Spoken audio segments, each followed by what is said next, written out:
Yeah, there's no such thing as perfect home. This home actually my experimental project gitu. Jadi banyak banget material baru yang belum pernah dipakai di Indonesia kita cobain gitu. Hai Casa Indonesia, balik lagi di program Casa Talk bersama saya Putra selaku Head of Content dari Casa Indonesia. Dan kali ini, pagi ini tepatnya, kita lagi di rumah seorang yang betul-betul rumahnya itu menggambarkan, kalau bisa aku bilang ya, ini tuh suasananya cozy banget. Dan kita udah bersama Helen Agustin. Hai Helen, how are you? I'm good, how are you? Oke, thank you banget udah boleh main ke rumahnya. Dan sorry, tadi aku sempat di-mention katanya rumah ini ada namanya ya? Apa sih namanya kalau boleh tahu? Sebenarnya namanya itu singkatan dari namaku dan suamiku, Nick dan Helen, jadi Nick Hell Home. Nick Hell Home, oke. Nanti kita akan jalan-jalan, sedikit touring rumahnya Helen Agustin ini, karena bisa jadi inspirasi yang inspiratif banget. Dan ini cocok banget buat rumah, ya udah punya anak, keluarga muda, dan ada orang tua juga. Desainnya itu betul-betul mengakomodasi semua kebutuhan keluarga. Akan seperti apa nanti kita akan jalan-jalan. Tapi kita akan ngobrol dulu lebih banyak bersama Helen Agustin. Boleh diceritain nggak sih, kamu sekarang sebagai seorang ibu dengan 3 anak dan kembar juga, cetusan awal desain rumah ini boleh ceritain nggak? Awalnya rumah ini nggak prepare untuk 3 anak sih, karena dulu belum hamil waktu kita ngedesain ya, jadi baru 1 anak gitu. Jadi rumah ini sebenarnya terdiri dari 2 kafling. Kafling yang pertama ini kafling aku dan suami, kafling satunya itu punya mamaku. Jadi rumah mamaku ini kayak retreat home lah, karena mamaku kan jarang kesini ya, dia di luar kota tinggalnya. Jadi kita bikin rumah ini, 2 rumah ini tuh digabung jadi satu dengan perantara sebuah inner court gitu. Jadi rumahnya tetap bisa dipisah, tapi dia juga punya ruang living room yang bisa saling melihat satu sama lain gitu. Jadi nyambung gitu lewat inner court ini. Jadi gitu. Memang awalnya pas aku masuk ke sini tuh nggak menyadari bahwa ternyata ini 2 pavilion yang berbeda tadinya, tapi bisa disatukan dalam satu kesatuan yang flowing banget. Semuanya tuh serba terbuka, serba open space, dan kita dari 2 ini menjadi satu. Itu menurut aku betul-betul inspirasi. Nanti bisa dilihat secara keseluruhan desain rumahnya seperti apa. Berapa lama sih proses kamu mendirikan ini? Bisa dibilang your dream house atau seperti apa? Almost. Bisa lebih baik lagi karena kan kita terus menerus berproses kan, ya berkembang gitu. Tapi there's no such thing as perfect home.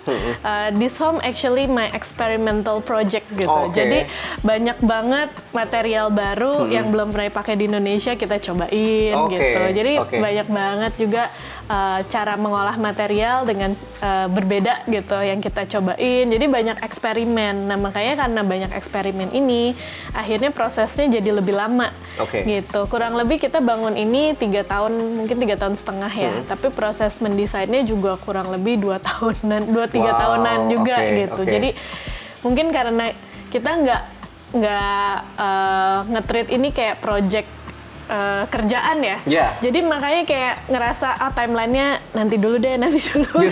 jadi ngaret terus revisi sendiri gitu. Revisi sendiri gitu. Tapi ya jadinya sih menurut aku malah lebih memuaskan gitu, karena kita selalu try to do our best ya for our home gitu.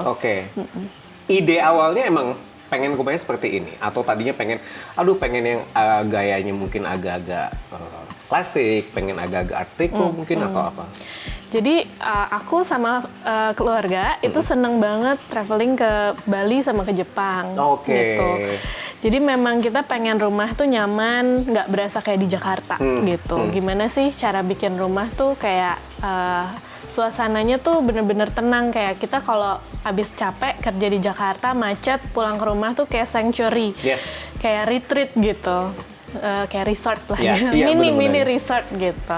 Nah jadi makanya kita banyak menggunakan material alam di sini gitu, dari kayu yang dominan gitu. Memang karena aku senang banget material kayu, warm gitu, dikombin dengan beton gitu. Jadi ada batu juga, ada kayu ulin juga yang memang diekspos secara mentah ya gitu, Yes. apa adanya. Jadi memang kita pengen material-material ini tuh bisa menua dengan indah secara alami, seperti rumah-rumah di Jepang yang menerapkan konsep wabi-sabi kan. Iya, betul. Gitu. Jadi kurang lebih inspirasinya dari dua tempat itu sih. Oke. Ya, iya sih, feel-nya pada saat masuk ke rumah kamu ini ya, aku rasa ini villa sih, ini bukan nggak lebih bukan sekadar rumah, tapi ini villa karena bener-bener masuk tuh vibes-nya tenang, resting, jadi betul-betul dan nggak kelihatan bahwa ini juga mengakomodir 3 anak kecil gitu ya, karena semuanya betul-betul looks-nya dewasa, mature, material-materialnya juga kelihatan banget ini dekorasi dengan sangat baik. Oke Helen, aku ada satu pertanyaan, lumayan penasaran nih dengan rumah ini. Program ruangnya pada saat mendesain awal gitu tuh seperti apa sih discussion? Tadi kan tadi kamu sempat mention bahwa itu adalah pavilion mama, ini kamu dan suami gitu. Waktu itu belum ada anak bahkan pada saat mendesain rumah ini gitu ya. Discussion itu seperti apa sih sebetulnya? Apa living room pengen seperti ini, dining seperti ini gitu? Jadi aku sama suamiku tuh dua orang yang cukup berbeda personalitinya. Suami aku ekstrovert, aku introvert. Oke. Jadi suami aku tuh pengen rumah tuh plong, Oke. lega buat undang banyak orang ke rumah, buat party di rumah Oke. gitu. Sedangkan kalau aku pengennya rumah itu tuh intimate, kecil gitu. Jadi kalaupun ada orang diundang ke rumah, ya udah sedikit aja gitu grupnya. Jadi makanya aku tuh bikin leveling rumah ini tuh berbeda ya. Ada yang lebih tinggi dining room, living room turun, terus di sana turun lagi. Jadi memang sengaja pengen kalau ada group of people, mereka tuh terpecah-pecah gitu, terbagi-bagi gitu. Dan juga pengen mendapatkan kesan intimate-nya di living room. Makanya kita bikin sunken gitu. Seperti itu. Nah, cuma ya ujung-ujungnya solusinya itu buat suamiku ya kita bikin si rumahnya tuh open gitu. Jadi banyak bukaan sehingga ruang living room ini tuh bisa di-extend nih sampai ke inner court gitu. Dan bahkan bisa di-extend juga sampai ke rumah mama gitu. Jadi bisa mendapatkan satu ruang yang luas juga gitu kadang-kadang gitu. Jadi nggak ada batasan-batasan yang blocking gitu ya? Iya. Terus untuk anak pun sama. Dulu kan kita satu anak aja. Jadi kita pikir ya udah satu anak tinggal di atas, ada kamarnya sendiri cukup. Nah kita nggak expect tadinya bakal 3 anak gitu. Jadi tiba-tiba along the way dalam perjalanan membangun rumah ini, tiba-tiba hamil lagi gitu. Dan tiba-tiba kembar, anak kedua dan ketiga. Nah itu kita nggak expect awalnya, akhirnya anak kembar ini mereka punya rumah sendiri, yaitu rumah mama ini kita ada ekstra kamar yang kita bisa pakai buat kamar bayi-bayi akhirnya gitu. Jadi menarik, jadi tadi Helen sempat mention bahwa pavilion untuk mama itu karena mama kebetulan berada di luar kota, akhirnya jadi playground tersendiri for the babies dan itu lucu banget. Jadi bisa kita lihat di sini, ini kita memandang inner court dan ini ada dining area juga sebelah sana, itu ada kursi baby, banyak playground yang sepertinya menarik buat anak-anak gitu ya. Ada satu part menarik yang nggak miss out juga dari mata aku adalah material-material di rumah ini, Len. Boleh diceritain nggak proses pemilihannya, kurasinya seperti apa, dan kenapa kamu memilih ini? Untuk material yang kita pilih sebenarnya kita berawal dari pemilihan color dulu ya. Color yang kita pengen tuh sebenarnya color yang netral untuk rumah ini supaya nggak cepat bosen dan bisa dikombinasikan dengan berbagai warna lainnya gitu, seasonal gitu. Jadi bisa ganti kalau kita bosen, mau dikombin sama warna kuning, mau dikombin sama warna hijau, bisa gitu kapanpun. Tapi secara overall interior ruangan, rumah ini kanvasnya tuh warnanya netral, which is warna coklat, warna abu gitu, warna-warna yang memang menyejukkan lah ya gitu. Berarti kamu explore sendiri, maksudnya dari proses kurasi material-material seperti untuk flooringnya, untuk wallnya, untuk ceiling, mungkin sampai bagian atap? gitu? Ya, jadi untuk wall kebanyakan kita menggunakan material kayu. Kita pengen punya rumah yang feel-nya warm. Ya. Tapi selain itu juga kita kombinasikan dengan material beton. Oke. Jadi concrete expose gitu ya? Itu concrete expose itu biasanya banyak di area fasad, Ya. tapi juga sebagian masuk ke area indoor juga gitu. Oke. Nah, selain concrete expose, kita juga gunakan lantai. Ini namanya cement expose. Cement expose ini juga sebenarnya materialnya dia bisa self leveling, jadi nggak seperti semen pada umumnya gitu. Memang khusus gitu untuk rumah tinggal. Dan yang saya suka dari sini tuh karena dia materialnya raw ya. Jadi waktu dia ngecor gitu, ya udah gitu kadang menghasilkan urat-urat semen gitu yang abstrak gitu. Yang jadi nggak apa adanya. Jadi nggak solid color doang gitu, tapi ada teksturnya gitu. Oke. Selain itu juga plafon kita gunakan material cat texture paint berwarna abu juga karena my husband dia seneng banget kalau kondisi cuaca tuh lagi hujan gitu. Jadi it resembles the clouds gitu. The gloominess gitu of the persis kayak weather. sekarang ini ya, kebetulan kita syuting ini suasananya juga lagi agak mendung, nggak mendung tapi cukup tone down langitnya. Jadi memang ambience dari rumah ini tuh semakin keluar, semakin kerasa. Aku tertarik tadi Helen sempat ngomongin bahas tentang warna gitu ya, color drenching. Ada satu kesamaan tone, paletnya palet netral gitu ya. Kadang mungkin kalau kamu menghadapi menjelaskan juga ke klien, ketemu orang, mungkin ada yang merasa kalau konsistensi warna itu bisa dibilang, aduh terlalu monoton nggak sih gitu. Itu ada kekhawatiran nggak? Apakah gampang bosen atau bagaimana tips and triknya kamu dengan color drenching yang satu tone ini itu mengurangi kebosanan dan rasa monotonnya itu? Yeah. Untuk color yang monokrom, biasanya triknya itu kita menggunakan tekstur yang berbeda-beda. Jadi ada yang tekstur halus, ada yang tekstur urat kayunya keluar banget, urat betonnya keluar banget gitu. Tapi kita combine juga dengan yang tone down. Jadi biasanya permainan tekstur ini yang hasilnya akan rich ya. Biasanya permainan tekstur ini yang akan membuat interior tuh rasanya rich dan nggak monoton gitu. Tapi juga nggak ngeberatin suasananya gitu kan. Ya bisa dibilang sih. Jadi memang banyak sekarang trennya memang color drenching itu satu konsistensi warna gitu. Trennya sekarang gitu ya. Tapi memang kalau misalnya aku sendiri lihat di sini, permainan dimensi itu juga rupanya menolong gitu. Permainan dimensi, tekstur seperti yang kamu bilang tadi, dan this is very insightful. Helen membangun rumah sendiri gitu ya. Tadi kamu bilang udah terbilang sebagai your dream house but almost gitu. Berarti ada nggak sih challenge terbesar dalam mendesain rumah ini? Ya.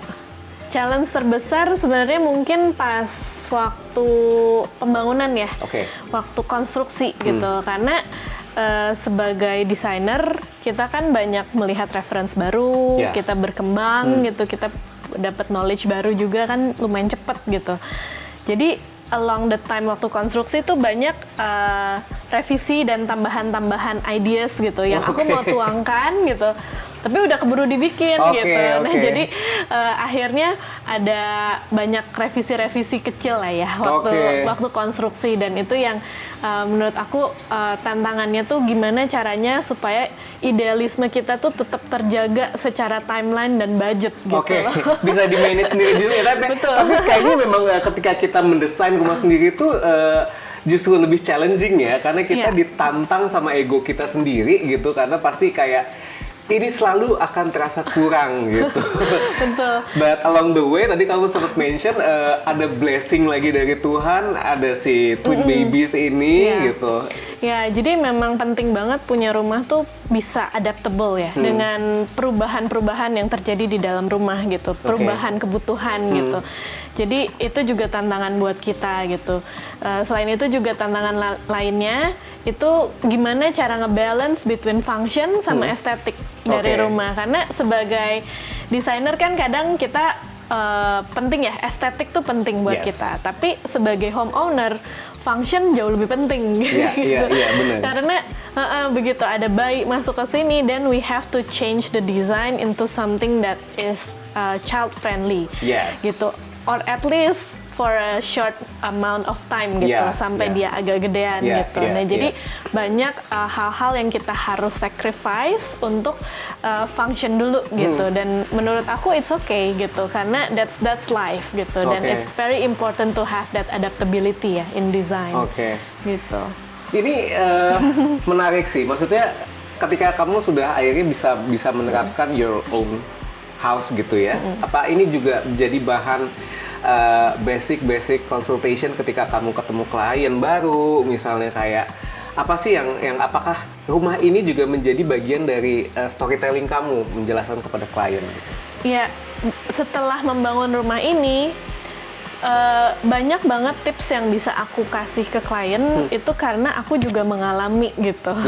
Jadi lebih banyak gitu yang bisa aku ceritain. Oh iya, pengalaman rumah kemarin ini susah bersihinnya loh, gini-gini. Jadi lebih mudah untuk mensuggest ke klien, dan klien juga karena ngelihat udah pernah dibikin, jadi mereka juga lebih percaya gitu, lebih terbantu gitu.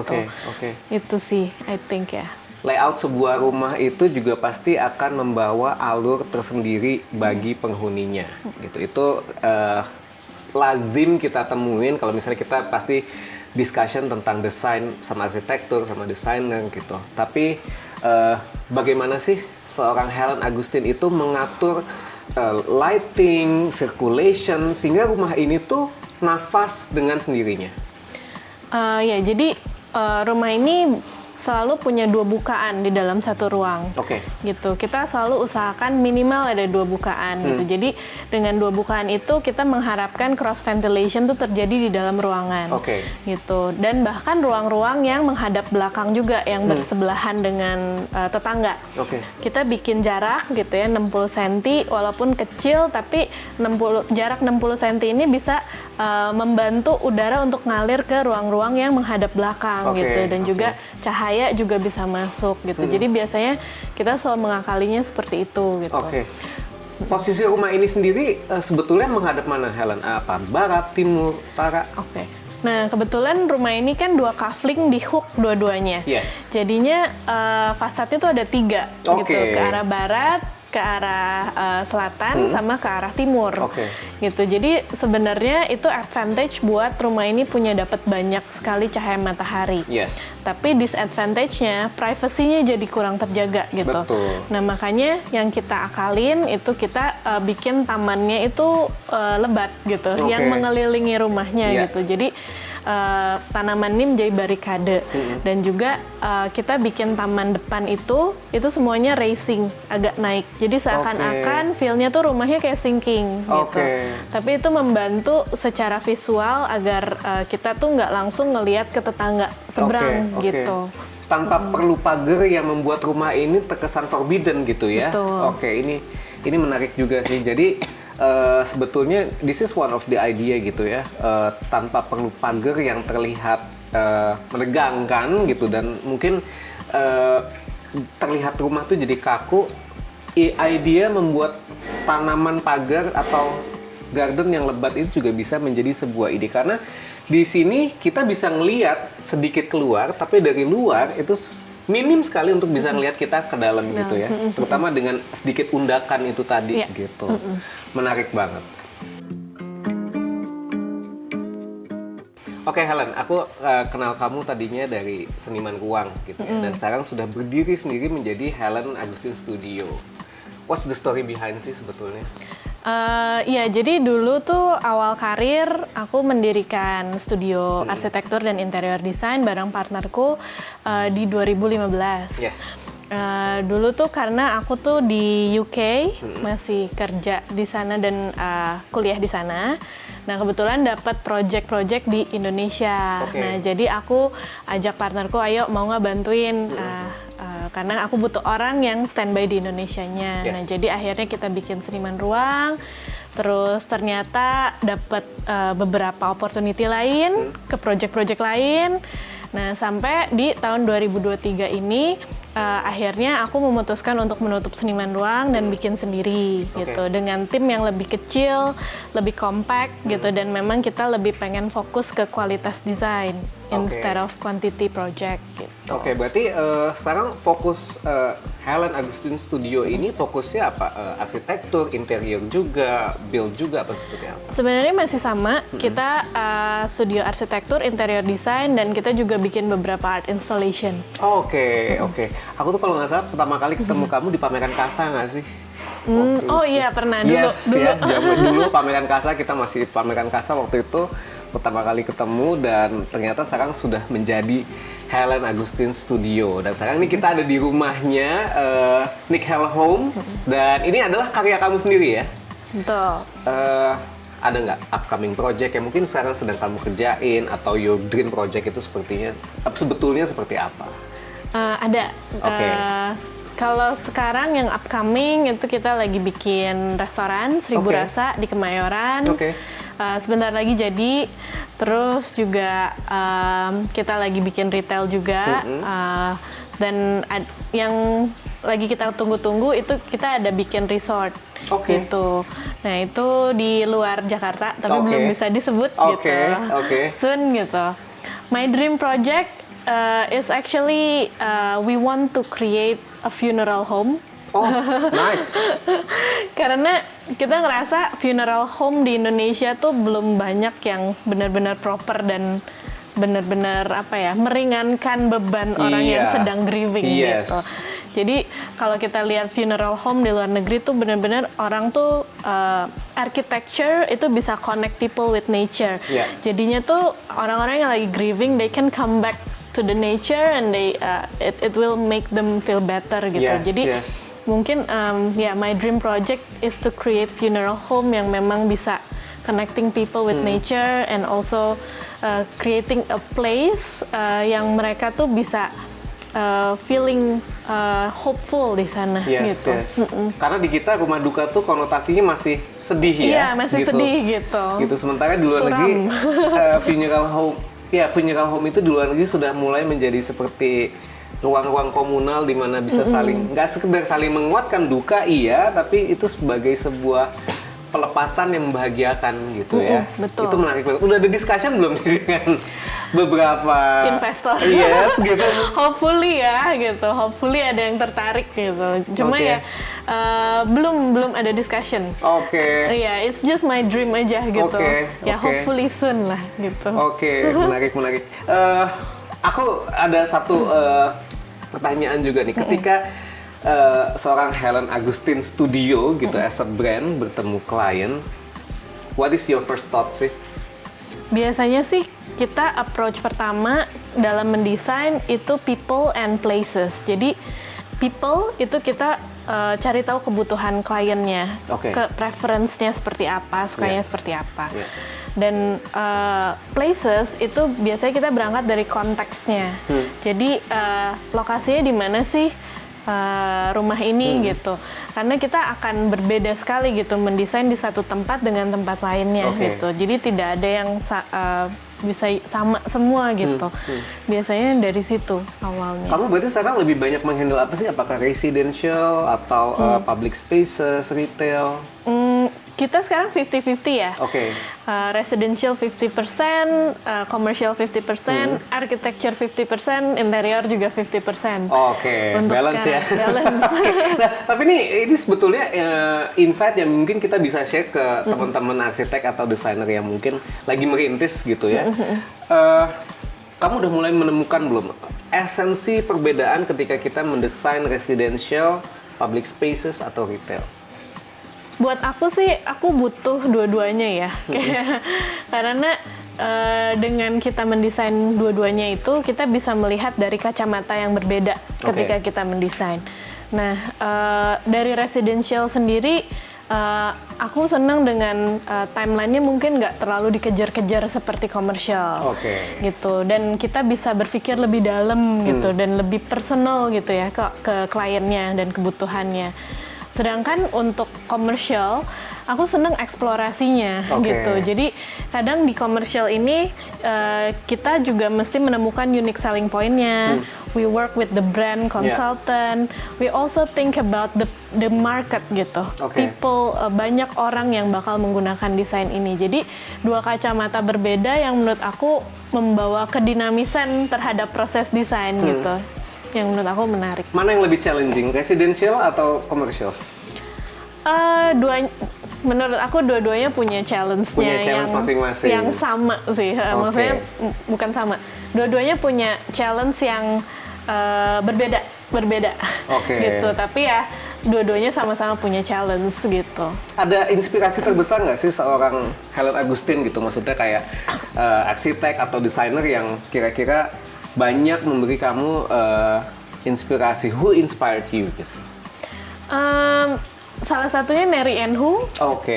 Aku ngefans sama Mary Ann Hu. Jadi the way he make a storytelling from their design and their approach juga konteks dulu gitu, dan bagaimana mereka mempreserve apa yang sudah ada instead of merubah total gitu. Ya aku cukup senang sih dari sana ya. Cukup inspiring gitu. Apakah traveling juga memberi banyak kamu inspirasi? Iya, I think traveling tuh sangat membantu untuk mendapatkan inspirasi desain, dan menurutku memang desainer itu perlu banget banyak jalan-jalan. Gitu, karena dengan kita banyak jalan-jalan, kita banyak merasakan space gitu. Tidak cuma melihat space, tapi kita mendapatkan experience di dalamnya, bagaimana this building works and this building feels gitu. Dan I think that's why traveling tuh menurut aku inspirasi yang paling penting ya. This is my very last question, Helen. So, what is your favorite design destination? Design destinationku sebenarnya London. Dulu aku sempat tinggal di sana dan aku sempat kuliah di sana. Tapi kayaknya rasanya banyak banget yang aku belum explore gitu. Padahal sebenarnya London tuh very diverse, banyak banget bangunan-bangunan tua yang mereka refurbish dan menjadi sebuah bangunan yang dapat digunakan di masa kini, tapi tidak menghilangkan esensi dari karakter bangunan tersebut gitu. I think ya London sih yang pengen dieksplor lebih gitu. Thank you banget Helen buat waktunya, buat ngobrol-ngobrol tentang rumah kamu ini. Very inspiring tentunya, dan banyak banget insight yang bisa kita share ke audiens Casa Talk kali ini. Dan kita akan ketemu di Casa Talk berikutnya. Dan thank you so much Helen. See you next time and bye-bye. Bye.